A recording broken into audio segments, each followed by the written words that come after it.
So good morning. Thank you for coming back so quickly after that very abbreviated coffee break. My name's Killian Nolan. I'm a member of JPAL's policy group, so I'm based at MIT, and I lead our work there on crime, violence, and conflict, and I'm delighted to be here today on this panel on the politics of reducing corruption.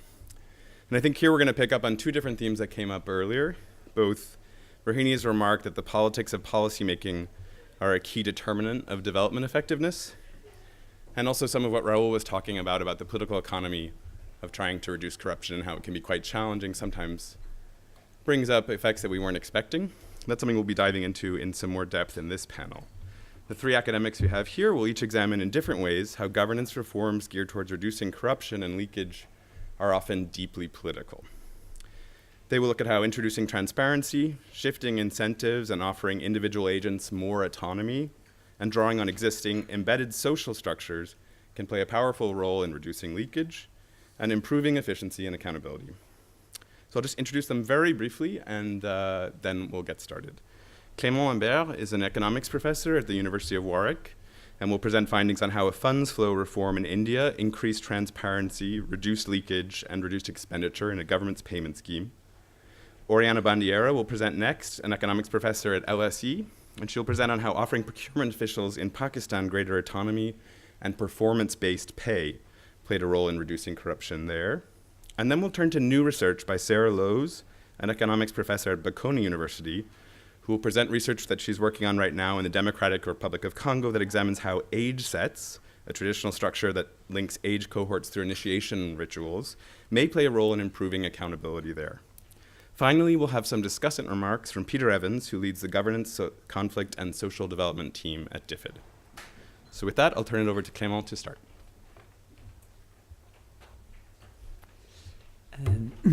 Thank you very much for having me.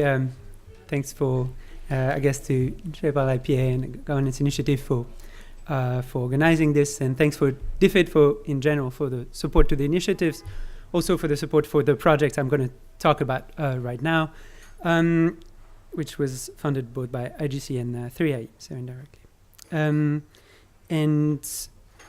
So I'll be giving you one example, or one more example of how it is to try and reform the state to reduce leakages and corruption. Try and show you how it's hard work. Hopefully, trying to show you how it's also worth it.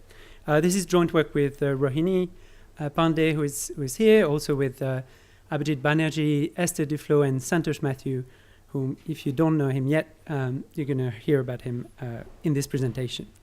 So the motivation, I think, is quite broad in the sense that many public program in the world could be described as being a pot of funds and pot of money sitting somewhere in the center and needing to be disbursed at some local level. And this is certainly true of social programs, for example, and we're going to focus on one of those in this project. So social programs typically have some eligibility criteria and some money that's budgeted by the central government, and it needs to be given out to people who fulfill this eligibility criteria. This is the role of local implementing official. So there's we're going to be asking very basic questions here, which is how do you transfer the money to local officials? And for a long time it's been literally bags of cash transiting. And how do you monitor what do they do with the money? Of course, which is also an important, relevant question when you think this money may end up in the wrong hands. And so the traditional systems, and they may have been cash-based for a while now. Of course, it's all through the banks, and the usual system for the government is to predict, based on past expenditure, how much may be needed for the next exercise, so say the next financial years. And they will not give the whole money because they may be worried that people would run away with it. So they may give some advance, some installment, if you want. And then the further disbursement will be conditional on checks on what's been done with the money. Okay, so that's a sort of very traditional setting. And of course, it needs to transit. So you have the central government, the local officials. The money needs to transit somewhere, and somebody has to do the checks. And this is usually the role that's given to middle-level bureaucrats. And these middle-level bureaucrats both allocate and monitor the use of public funds. So, of course, maybe we wouldn't be here if this system worked perfectly. And you could see immediately how this structure may give rise to corruption. Okay, so you could have that the intermediaries accept bribes from local officials to look the other way. Okay, so you could think of a corruption nexus that's a bit similar to what Raoul was talking about in the police, where you have different echelons, and everyone is corruptible to some extent. Okay, so you could think of local officials bribing the ones higher up to get away with their own bribes, if you want. You may also think about these intermediaries using their power that are given to them to monitor the use of funds, and their bargaining chip in this game is to say, well, if you want more funds, you need to show me what you've done with it. They could use that power to extract bribes from themselves. Okay, and you see, and we're going to talk about a particular context where these things are happening, but there are many others. So the general questions we'll be asking is that, can e-governance break this nexus? And by e-governance, we'll be talking about both the use of technology, but also inherently the change in the functioning of the government through the use of the technology. So the first one is about the online reporting. So you can now have ask the local officials to report what they're doing, not through a verbal exchange or some piece of paper. And you see that in Indian administration, there's lots of pieces of papers. But this can be made online, which means that it could be directly, immediately available, and potentially to everyone along the chain that may want to audit and think about how this money has been used.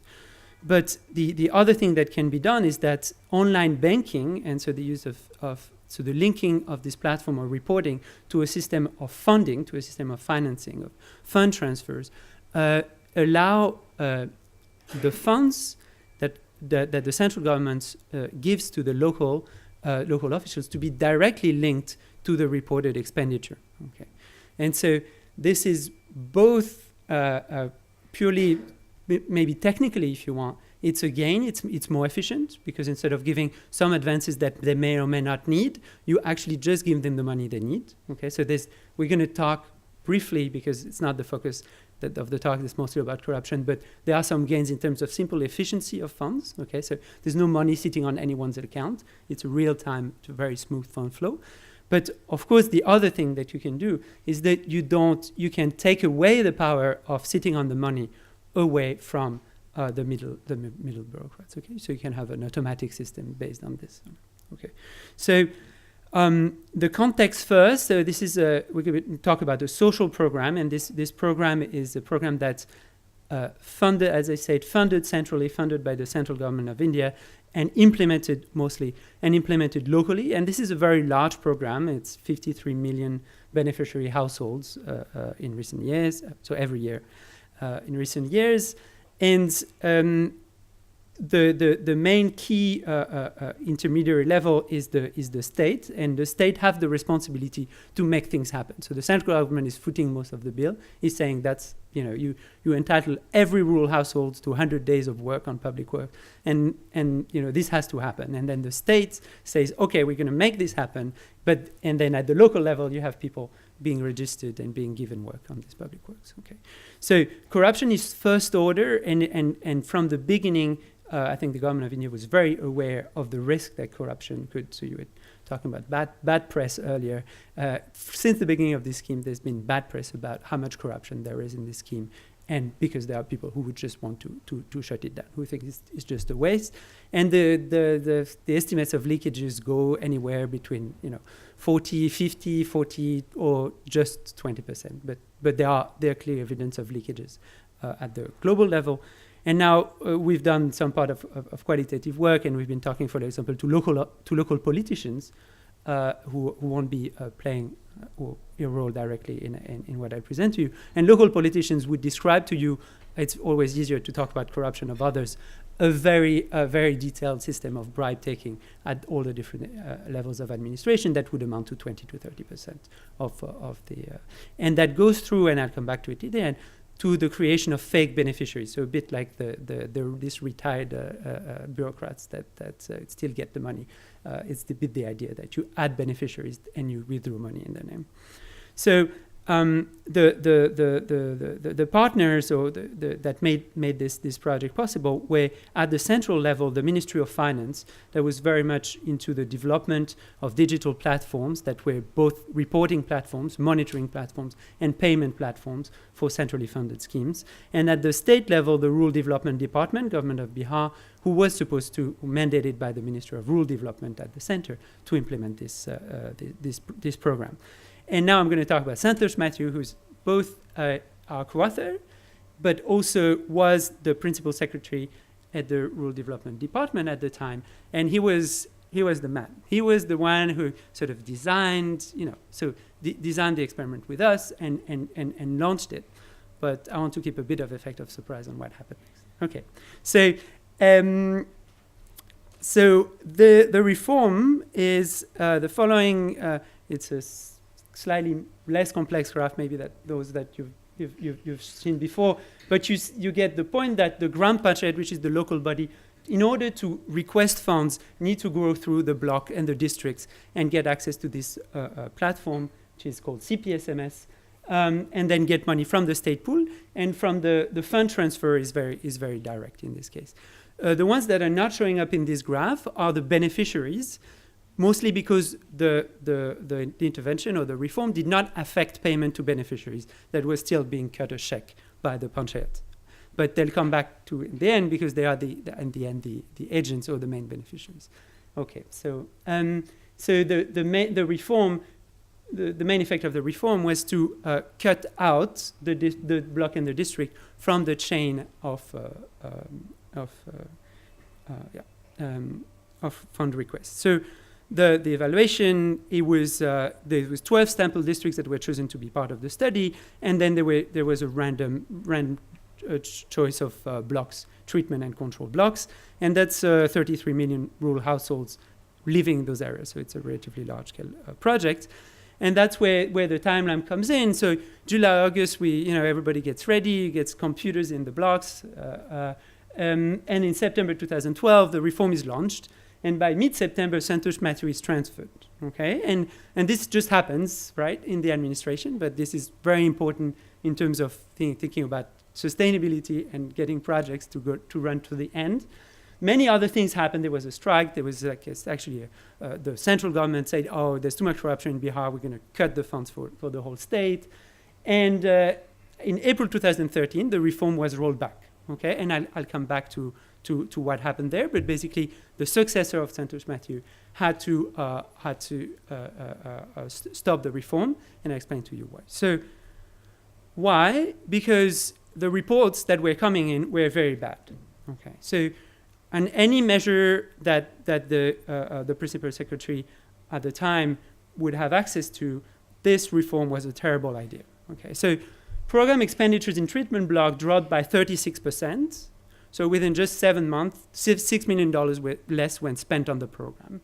And it was both a decline in spending at the local level and the fact that account balance fell. That's just efficiency in the flow. But clearly those treatment GP were giving out less money. Okay, reported employment fell. So of course there's every dollar that's spent on the program is matched by a reported beneficiary, and these reported beneficiaries were working less. Okay, so this means there's less of the program when you implement this reform. And payment delays increased by a lot, from 53 to 73 days. And there's a complex system here, but the idea is that all these fund requests were coming, and there was a lot to deal with for the person sent and the 2 persons initially sitting at the state capital to deal with these things. The other thing that happened is that there were prioritizing control over treatment payment orders, because the control were coming in bunch, whereas the treatment was like all these small payment orders that was coming in. So the rational thing for the policymaker who was in charge of this program was to stop the intervention as soon as possible, and that's what they did after 7 months. But after 8 or 9 months, we went to the field and we did an end-line survey, and we surveyed people, right? So we did a representative sample of households and project infrastructure and all this. And the first thing that's confirmed is that payment delays increased, okay? So all these implementation glitches were like actually an important problem for the beneficiaries, who went from 58 days to 103 days, which is a lot of time to be waiting for poor people. What's interesting, however, and what's not matching with administrative data, is that there's no decline in employment provided from what we can measure. If anything, there's a slight increase in participation in the program, and there's no change in completion of infrastructure projects. This suggests, given the large decline in expenditure, so 24% decline in spending, if we see no change in actual outcomes in terms of employment provided, this means that some money has gone missing, or some missing money has gone missing, okay? And so we think that funds leakages have declined, and we show this in different ways. We find fewer beneficiaries, reported beneficiaries, who could not be found in any census while looking for them by name. And we also find that the program officials declare less wealth, less personal wealth in the treatment. So they seem to have got like a personal cut on how rich they were. And if we add things up, it's about 44% of missing expenditure. So it's the order of magnitudes are okay. Yeah. So yeah. So what's the epilogue? So the epilogue is like you're at the state level, you implement this reform, you see that all the indicators go red. Okay. And of course, and we've documented this, there's extensive lobbying from the bureaucrats to kill this reform as soon as possible. Okay.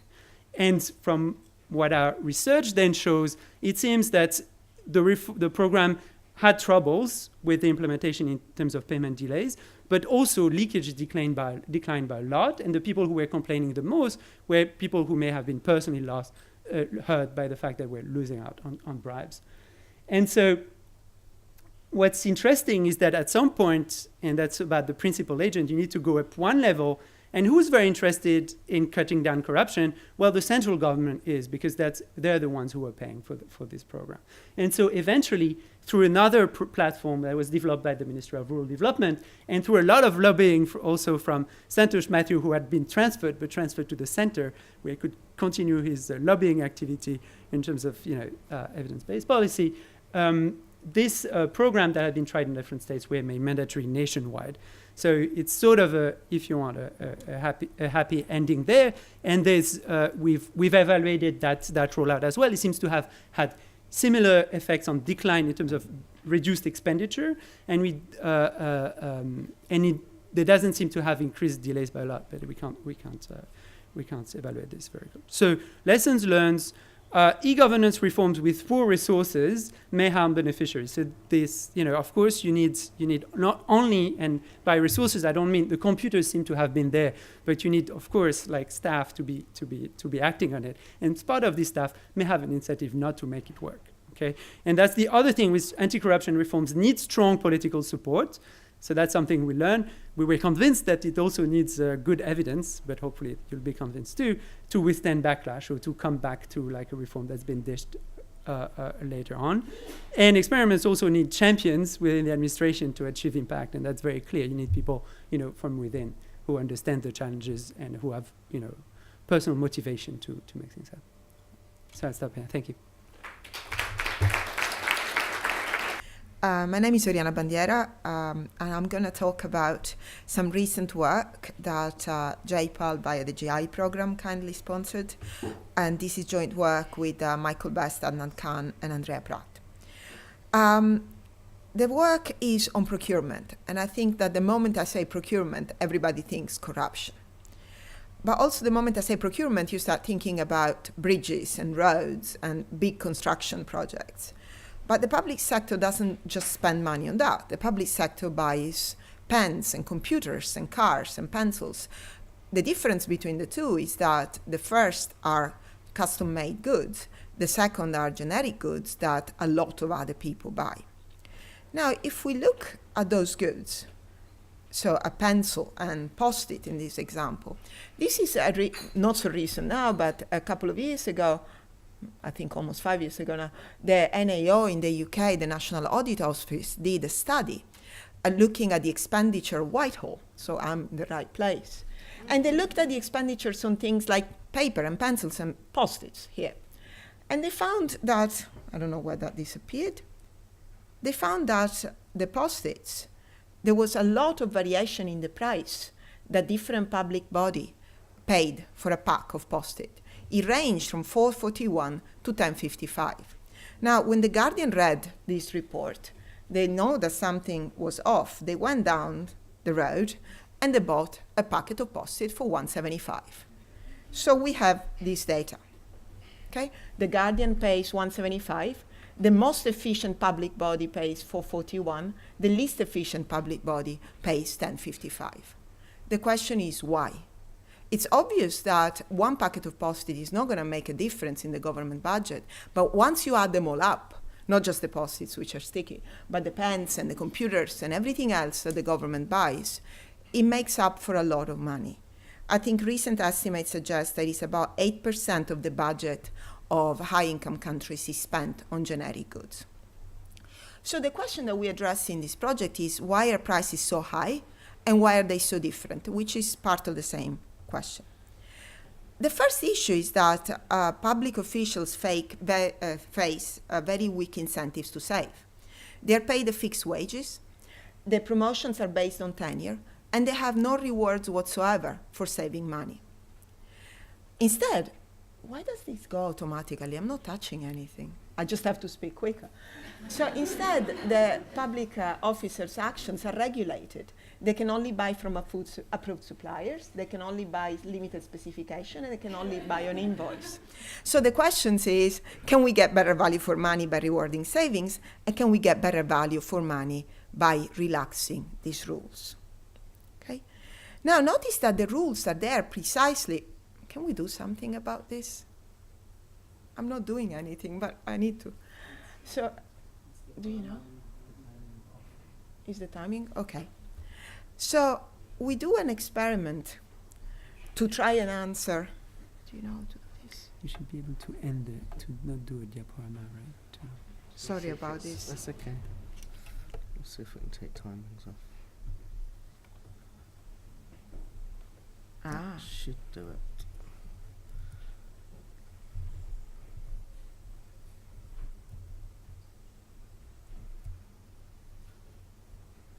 Okay, thank you so much.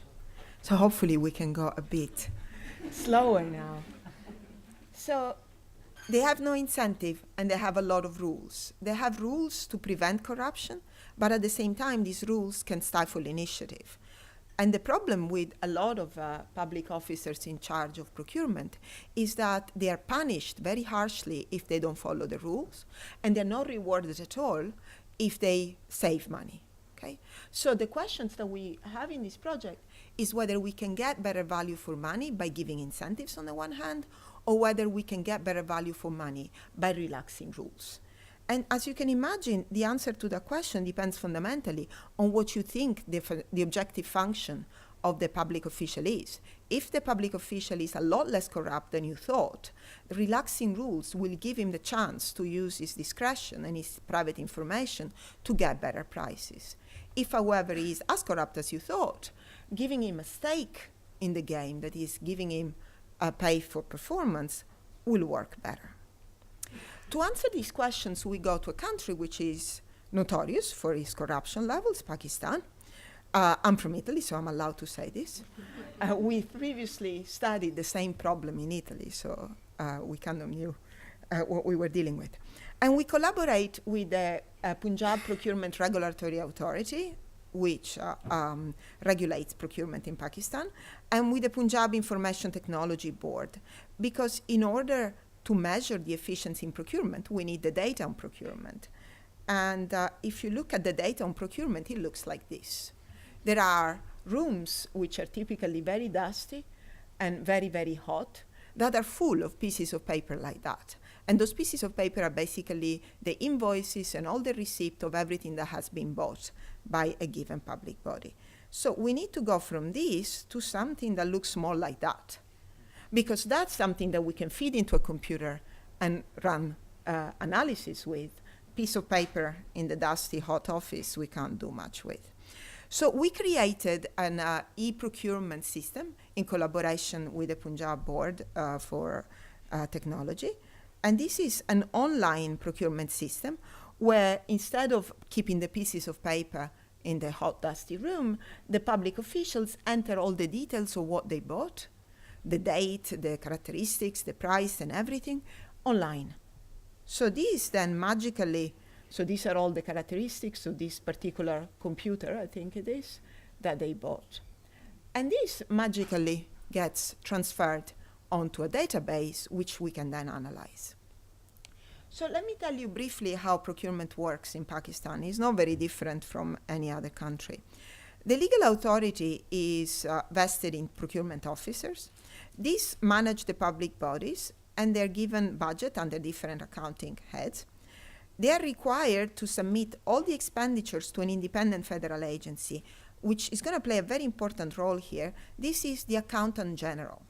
The Accountant General has to pre-audit before they can process payment. Okay? Now, the Accountant General is, in effect, the office that makes sure the rules are respected. This office also has the power to stop any purchase for other reasons. Like Clément was saying before, they can block a purchase until a bribe is paid. So now it's clear that the creation of this system of rules and monitoring creates another agency which can be corrupt on its own account. So the way we see the effect of the incentives and autonomy that we provide is as changing the balance of power between the public officers and the Accountant General. Okay, so this is exactly how it works.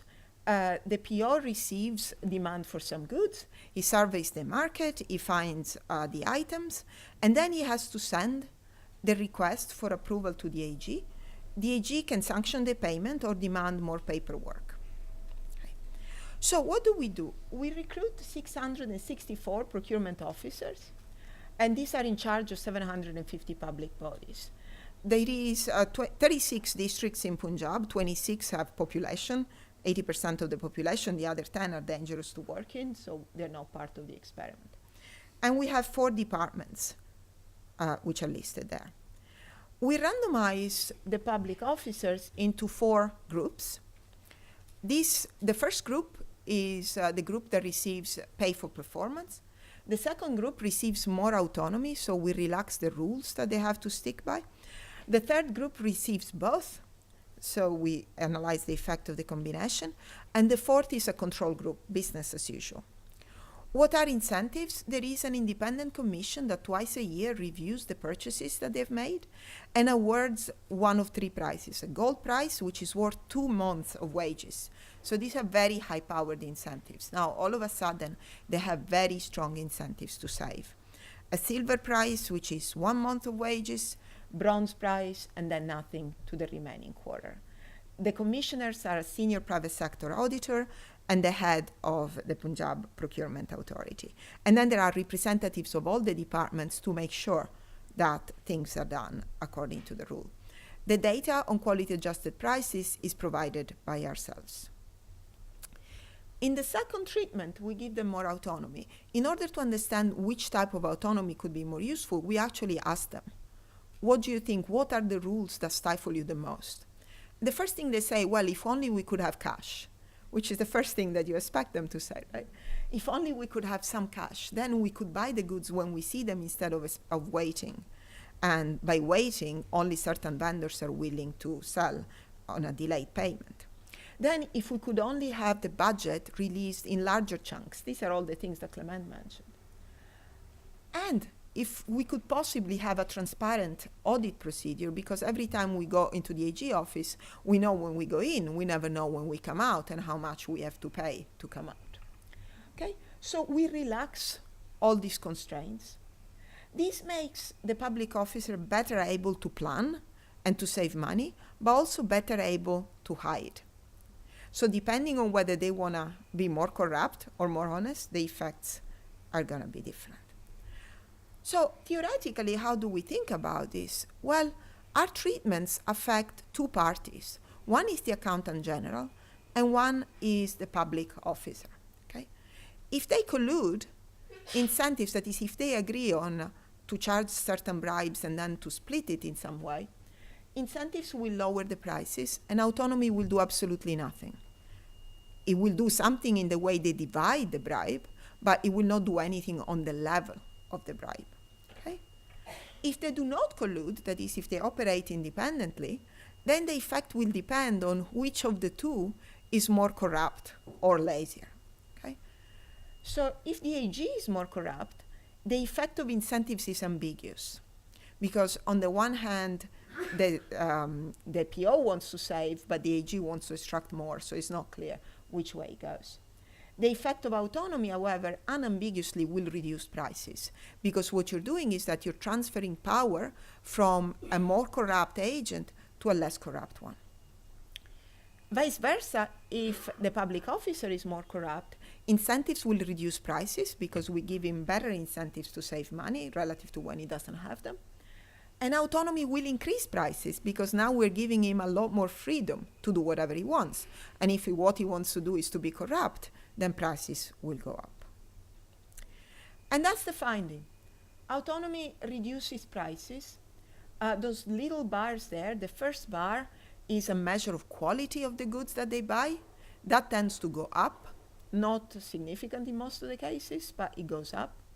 The second bar is the effect of price for a given quality. And you see that it goes down in all treatments, but it goes down by more in the autonomy treatment, and is only statistically significant, I don't know if you can see those confidence intervals there, for the autonomy treatment and the combined treatment.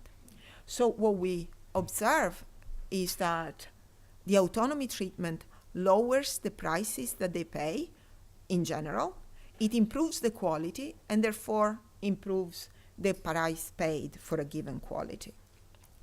There is also an effect over time. Autonomy, these are the same data plotted over the course of a year. The green line there is the control group. The orange line is the autonomy group. So you see that is all below, and it's constant over time. However, if you look at the effect of incentives, the public bodies, the public officers manage to reduce prices at the beginning, but at the very end, when the accountant general has all the bargaining power because they have to spend the budget by the end of the fiscal year, otherwise they lose it, then prices go up a lot. So what happens is that the accountant general let them run with it. They save money at the beginning, but at the end, they say, well, you either pay us or we're not releasing the budget and you're losing it forever. Then prices go up. So what do we learn from all of this? Well, organizations often use rules and monitoring to deal with agency issues. The problem with monitoring is that in principle it's a good idea because you want to watch out what people are doing and you want to make sure that they're not corrupt. But it creates another agent who in turn can be corrupt on their own account. So our experiment shows that the interaction between these two sets of agents is very important. And in particular, that the incentives that you can give to the implementing agents can be offset by the actions of the monitor. So if you don't take into account how the monitor responds to these interventions, you're going to miss half of the story, and it is an important half. And what we find here is that improvements in the early part of the year are completely offset by increasing prices at the end of the year. And the other big lesson of this research is that shifting authority from one agent to the other, in this case from the accountant general, who was the more corrupt agent, to the downward stream agents, which are the procurement officers, we show that that improves outcomes. Prices go down, and the seasonality, which is induced by the monitor because its bargaining power increases at the end of the year, actually disappears. Okay. So that's all I have to say about this. And well, I had a thank you, but that's gone. Thank you in Welsh. Okay, hi. My name is Sara Lowe's, and today I'll be presenting joint work with Eduardo Montero and Nathan Nunn, who are at Harvard, and James Robinson, who's at the University of Chicago. This is another project based in the Democratic Republic of Congo, so we've learned a lot about Congo today. And the project is called Age Sets and Accountability. This is ongoing work, so I won't actually have results from an intervention, but I'll describe sort of the broader questions we're interested in and how we're going to go about trying to answer those questions. So we're most broadly interested in how to improve public goods provision. Many of you probably know it's a difficult task to effectively deliver public goods, and for a lot of the reasons that have been highlighted today. So, for example, corruption and leakages. So one example I'll focus on is participatory development programs. So over the past decade, the World Bank has spent quite a bit of money on these types of programs. So I have in mind things like community-driven development programs. Raul, in fact, has worked on an evaluation of one that was administered in the Democratic Republic of Congo. And what I think is a bit unsettling is that despite these are very huge, intensive interventions, often rigorous impact evaluation finds that there are null results on a lot of the key things that people are hoping to change. So for example, accountability of leaders, participation of broad sets of people, and then of course public goods provision. And so sort of we're interested then in how can we improve the efficacy of these types of interventions. And so the real sort of starting point of this project is that interventions like community-driven development programs may be more successful if they take into account and leverage the way local societies are already organized. So rather than trying to change local institutions, why don't we take advantage of what already exists? And so what we'll focus on in this project are what we'll call age-set societies. And basically, in many parts of the world, one way of organizing society is called age sets, where you basically increase the ties across individuals in the same age cohort. And this often happens through initiation rituals that young men undergo together. So the type of initiation rituals that happen in this context is young men will spend several months in the forest together, learning life skills, learning how to build houses, do agriculture, how to be a good husband, witchcraft to protect themselves. And these really intensive initiation rituals then form these cohesive units of individuals that can then lobby against elders who are sort of higher up in the hierarchy within the village. And so anthropologists have highlighted that the presence of these age-set rituals may actually put sort of checks on power of the elite within society. So I'll just tell a brief anecdote that highlights how this might work. This comes from Nigeria, an anthropologist who observed that a young man had been accused of witchcraft within the village, but the village was sort of unsure whether or not he was actually guilty of practicing witchcraft.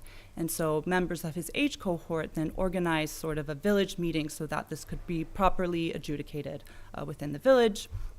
Ultimately, the chief decided that the young man was in fact guilty of witchcraft. But then what happened is the chief's son, who was part of the same age cohort as the accused individual, disagreed with the chief. So he, instead of siding with his father, who sort of holds a lot of the political power within the village, he sided with his age mate. And when asked why that was the case, he says, well, we have this very strong bond, and it's really important that I support my age mate. And in the end, this resulted in the young man sort of getting off of the accusation.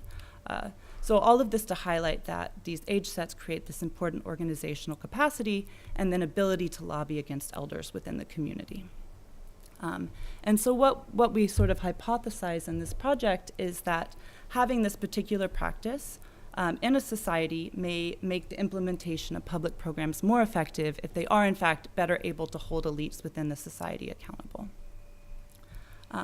And so in case you are thinking, well, this is an arcane practice from northern Congo, actually a lot of different societies have similar type practices that involve initiation rituals for young men, often including circumcision. And so this is meant to show the distribution of that across ethnographic data for a lot of the world's societies. And these are pictures actually from northern Congo. So on the left is a picture from the Mbaka tribe in northern Congo.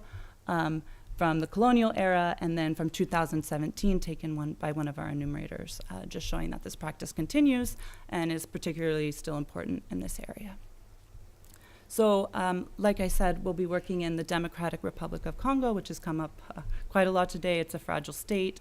It's very poor, also prone to conflict. But what's interesting from our perspective is that it has this practice of age sets.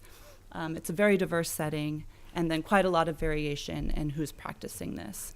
And then, of course, the problem with public goods provision is quite salient in this setting. So we'll be working primarily in northern Congo, so former Equateur province, across a couple of different territories, so 300 rural villages. We'll be focusing for the public goods intervention on the provision of chlorine pills to sanitize water and deworming medication. And this is a particularly important problem based on focus groups where basically women have a really hard time getting access to clean water for children. Children suffer from diarrhea. So this is a really salient sort of first order health problem for many communities. And I really should have included a picture of what sort of water wells look like in this setting because it's pretty grim. So we'll be working, we're in the process of putting together an MOU to work with the World Bank on the intervention, and then a local organization that works on messaging around how to use health tools so that we can implement the intervention starting in the fall. But what we've done so far is implement a baseline survey across these 300 villages, half of which have this practice of these age-set initiation rituals. And when we implemented our survey, what we would do is target first the elite within the villages, so for example, the village chief, and then sort of the heads of lineages. So you can think that power in these societies are distributed first to the village chief, who may be either elected or hereditary, and then sort of the heads of the key families within the village. So we interview them, and then we interview a random subset of men and women from the village. And so what we want to do in our intervention is first provide access to health products in all of our villages. So we'll provide access to these chlorine pills, and then deworming medication, and then money to purchase additional health products that we'll provide through vendors. And basically the chief will be primarily responsible for the distribution and acquisition of these products. So of course then there's this problem that, is he going to do a good job? Well, we're going to then create village oversight committees that are responsible for monitoring the chief's performance. And so now you're wondering, well, where does randomization come into this? You just said you're doing this everywhere. So what we'll do is we'll randomize the composition of these oversight committees. And so in some age-set societies, the idea would then be that these village committees overrepresent individuals from the same younger age cohort, and then to test whether or not they're better able to sort of hold the chief accountable. So as I said, this is earlier work, which gives me the opportunity to sort of show how we start to think about designing these interventions. So as I said before, about half of our villages have age-set practices, half don't, and we'll have 2 treatments. And so what are we able to do with this? So if we compare sort of Group A villages, which are age-set villages, to Group B villages, we're able to ask sort of the question related to this anthropological hypothesis of, are age-set villages better able to sort of hold leaders accountable and therefore provide public goods more effectively?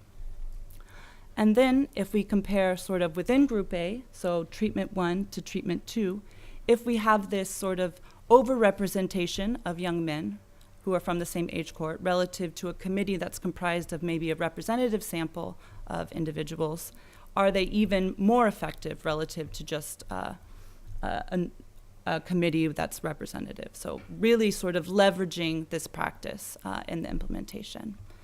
And then finally, if we look within treatment 2, for example, so compare Group A to Group B, so this would be over here. Is it that having the practice really matters, or is it that just having people of the same age group really matters? And so that's what we'll be able to learn from this comparison.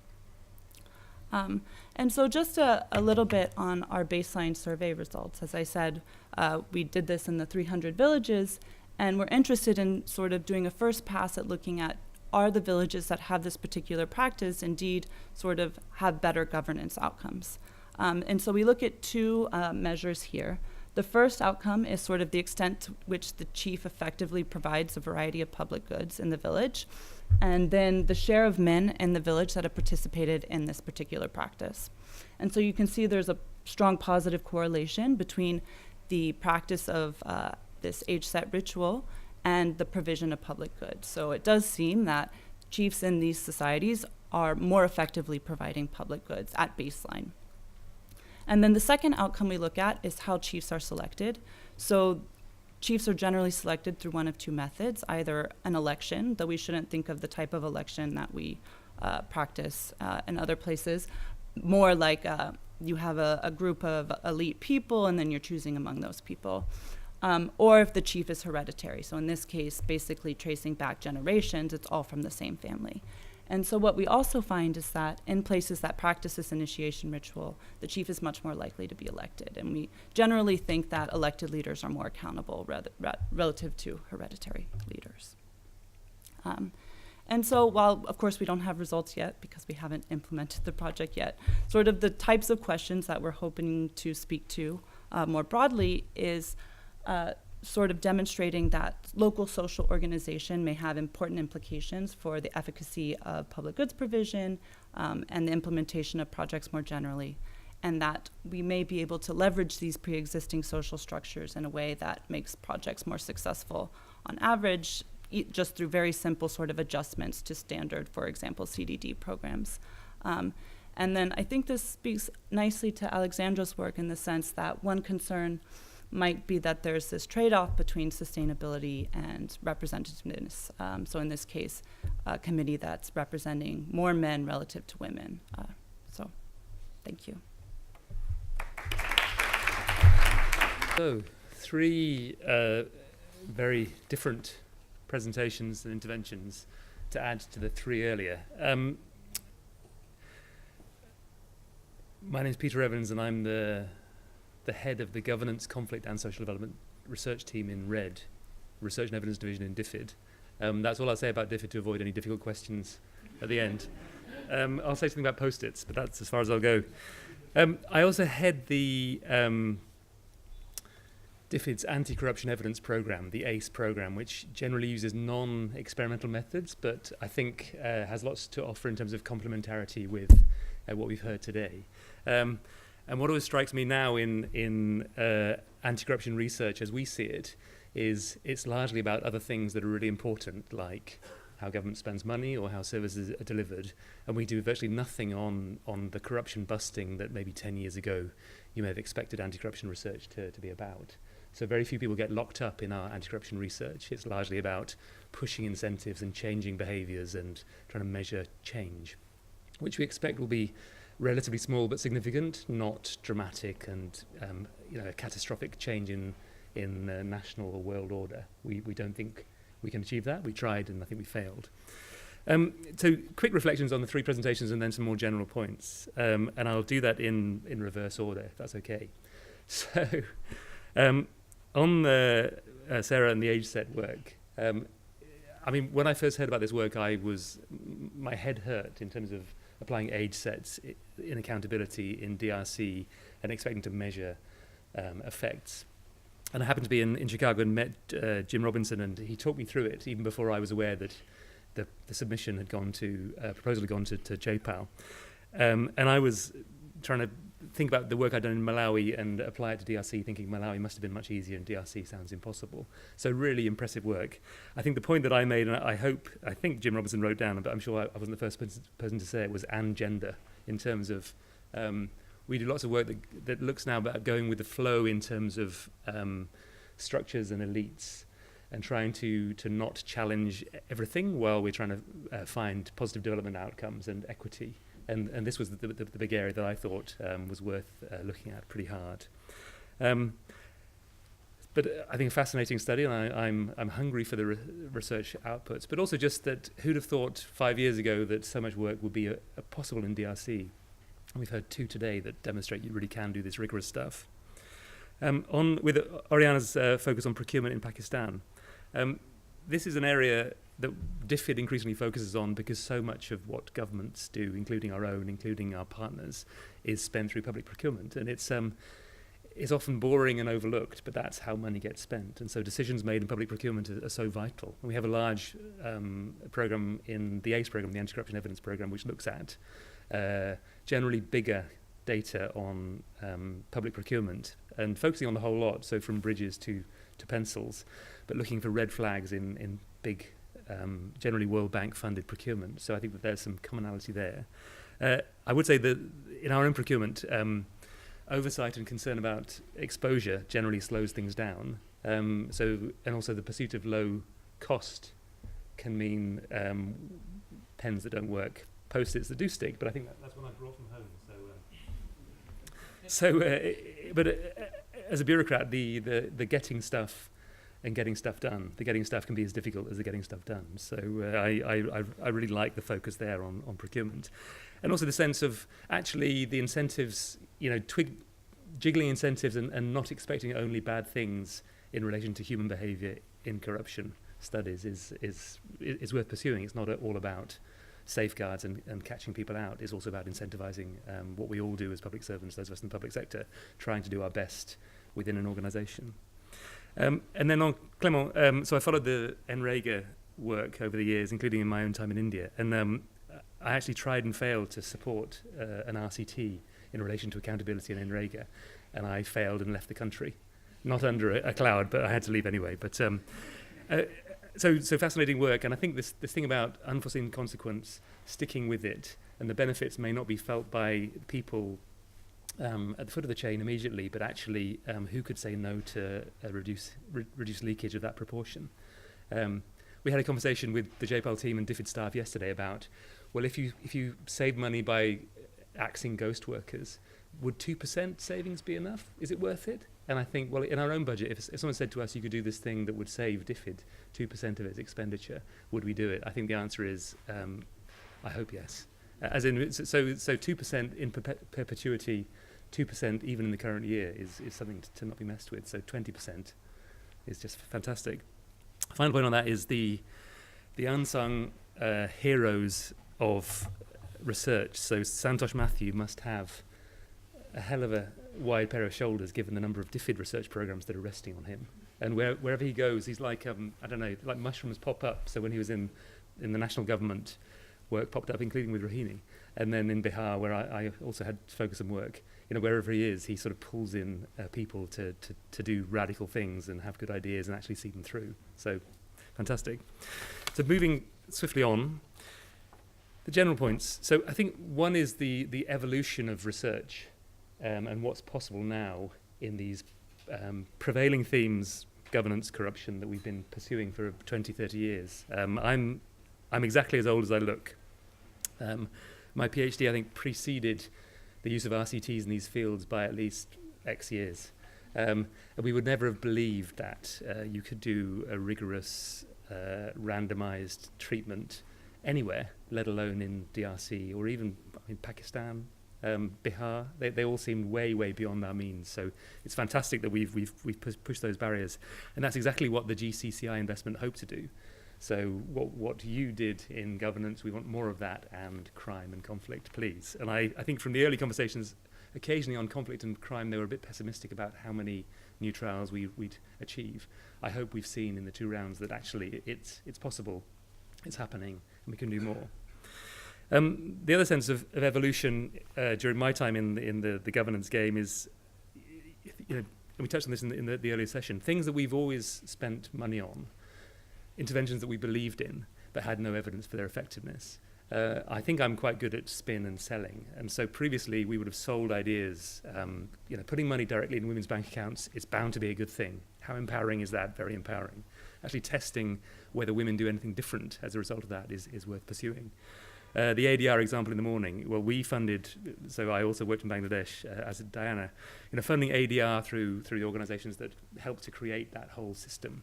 We didn't know if it was effective, but we had a gut feeling that it looked good, and we spent tens of millions on it. So it's nice to now have some evidence about the positives, but also the unforeseen consequences. And I could go on in that vein in terms of how high quality RCTs are part of the picture, but they are adding a hell of a lot of value to the research that we already know about. I mentioned ACE, the Anti-Corruption Evidence Programme. Briefly, it's about anti-corruption, not corruption. So it's about interventions. It's about solving problems, not about banging on about corruption. It's about measurement and innovation, so measuring an effect. And it's about politically feasible change. So I'm the senior responsible owner in DFID of the ACE programme, so I invite you all to be honorary members of the ACE programme. So, no, but you're doing an experimental version of exactly what we want to see more of in our wider anti-corruption programme. And the final point I'd make is just the insights into these enduring problems that DFID is committed to cracking. Our partners, including country governments and the World Bank, are committed to cracking for all the reasons that Rohini set out in her keynote. So paying salaries and not allowing leakage and managing performance will always be a massively important issue for us. So it's a brilliant core of work to have, and let's see more of it. Procurement and how government spends money and how public servants behave, including with integrity and buying the right stuff at low costs. Hugely important. We don't see enough research on that stuff. How to transfer money either to officials or to beneficiaries. And the Gram Panchet map of transfers reminded me of nightmares I had in West Bengal myself, in terms of understanding all of the systems for accountability that were supposed to make the system better. More layers meant more oversight, whereas actually more layers meant slow and more rake-off. So anything we can do to harness new technology is valuable. I should say mobile money and PESA, I think it was a DFID partial investment at the start, so thank you MPs who are listening. But DFID doesn't only do bad things. Don't quote me on that. And finally, and maybe touching on the DRC work and age sets, how do communities respond to development from their own government or outsiders? How do you mobilize community members? We've had loads of, I'd say, ideologically driven efforts over the last 30 years, which I always felt flew in the face. And having participated and actually designed these things myself, I always used to think, well, how do they reflect my participation in my own community here in the UK? And I think I pay taxes and I largely ignore all that stuff. I don't want to be on all your committees. Please leave me alone. And I think that I'm not necessarily unusual. So what we expect from communities is often, I think, unrealistic and not what we'd expect from our own neighbours or even in our own families. So I think anything that tests these assumptions about CDD, community mobilisation, participation is sadly worth doing, albeit 20, 30 years late. So I'll wrap up there. So RCTs, randomised control trials, a great part of our portfolio. I should have asked the audience how many people here have been involved in an RCT or not. Can I say who have been involved in one? Okay, we're nicely divided in two. So, and any of those who didn't put their hand up, are you slightly closer to thinking about randomization and RCTs? We have to try harder. Okay, you'll have to try harder. So thank you for that. And GCCI, may it roll on further rounds, even better stuff, and I look forward to the future research. And just to say, David Pedley, who is the SRO, the Senior Responsible Owner in DFID for GCCI, thank you for all the heroic work behind the scenes. And I know it's been a lot of stress getting these events together, so thank you all, and thank you, David, in particular. Thank you.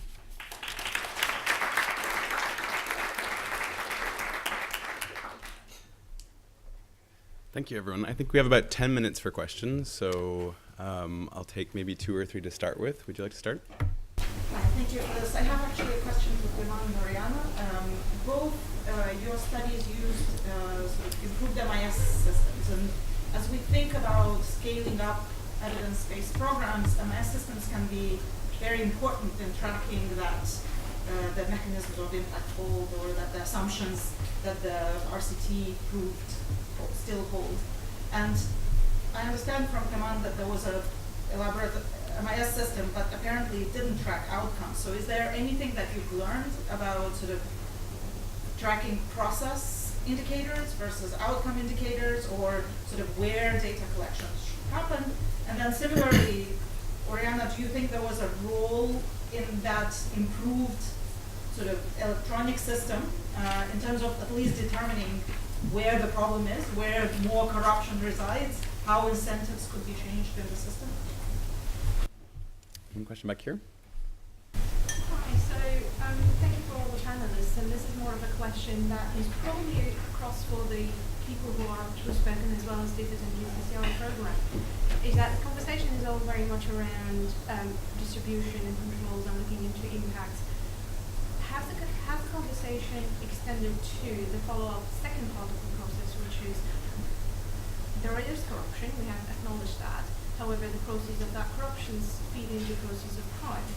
And then you have a whole host of work and controls and legislative framework that talks into managing that proceeds of crime that is picked up by financial institutions. So are we stopping the conversation or the research at just the first part of the process and not looking into have there been any research to see how this end-to-end works? Because in the end, while it's two different areas that financial institutions who are looking to manage financial crime versus development organizations that are looking into delivering programs are tackling the program, and the problems and the impacts are actually the same, and it does flow back because process of crime fuel social resentment, fuel corruption, fuels conflicts, and we're back to the same problem. So I'd be interested in seeing in what kind of research, if at all, is in that area. Thank you. Those are actually two very meaty questions, so I think I might stop it there and hand it over for answers. Okay, thank you. That's a very important point. So the data that I presented, all the groups, the control groups and the treatment groups, they all had the electronic system. But we have a separate experiment where we compare a group that does not have access to that system and a group that does, so that we're able to evaluate the effect of the system itself. And unfortunately, I don't have the results yet. So sorry, I built it up, but I can't tell you what happens. But I agree with you, because first and foremost, I mean, before the RCTs, we need data. And having more precise data in itself, I think is a great thing. Maybe just in addition to this, it's hard to know from the government numbers how much government numbers are fake and fudged, right? So it's part of what Oriana showed, a part of what we do is benchmarking. You see that something is wrong when the price of post-it is varying by so much. You think there's maybe some inefficiency. So that's some indication. Or we look at changes in expenditure, and expenditures have dropped, and but at the end of the day, especially in our experiment, what gives us confidence that corruption went down, the fact that we went out to check, and because we did and survey households and people who were actual beneficiaries and checked, and we've done a bit of forensics based on only data by name matching the reported beneficiaries from the list from that program with the population census. But there's not absolute confidence. It's a very difficult process to do, so that it gives some indication. But at the end of the day, what you really want to do is to check the list against real people. And that actually, beyond this study, I was involved in some discussions with the Ministry of Rural Development to do this like on a regular basis to assess how much leakage there was. And that's a lot of capacity and organization that basically the government of India at the end of the day could not bring forward. So yeah, it's difficult. Shall I try the very good question. On the proceeds of crime and corruption, we do complementary research that isn't experimental, but on things like tax avoidance and how people spend their money, and how you can track down high net worth tax avoiders by seeing what their assets are, including land, real estate, expensive cars, etc. So we could talk about that, but that's a separate program. We have a call out about to finish in the anti-corruption evidence program on beneficial ownership and international flows. So again, it's sort of a new area for us to research on, but will include trying to rigorously and particularly analyse where money comes from and where it ends up. So including from developing settings to northern capitals, including London. But it's quite hard to design good research on that. So we are trying, but it is a different and new area of research for us. And I think forthcoming work on cross-border flows of illicit finance that Charlie is working to procure, and then further work on organised crime and this African cities and the flows and informal politics that shape African city processes is also something that David's working on. So we could give you a briefing, but it would take some time on our wider portfolio. Thank you. Maybe I can take 2 more questions. Can I just follow up on that last answer? I mean, is that something you're doing in collaboration with other government partners? Because I think we're all familiar with the fact that there are various bits of British government that have been looking at this for some years. Is that something you're doing in or are you in touch with those relevant departments? Because they do have lots of information about this sort of thing, particularly transfers into London and out. Yes. Is there another question before we close? Hi, Sophia was from Delex. There was a lot of talk at the end about sort of retroactively seeing the benefits of some of the programs we're doing now that we have the evidence. Can you bring to talk a little bit about looking forward, like how are some of the things that are coming up in influence policy, how do some of the conclusions from these activities get turned actually into policy? We might talk a lot about just findings and things like that. This is the impact of it. And the second question around the CSSF, just wondering how this sort of links up with that, if you're considering some of the kind of work that you've been talking about is what we get funded under that tool. And obviously that's come under a lot of flack recently with the programming report that came out of ICAI recently saying that it's not transparent and there's not a lot of necessary evaluation report going into it. So it'd be great to just hear. Me. On the first question, so we fund public good research. So everything we fund is through rigorous professional research organisations, usually universities, think tanks, and similar.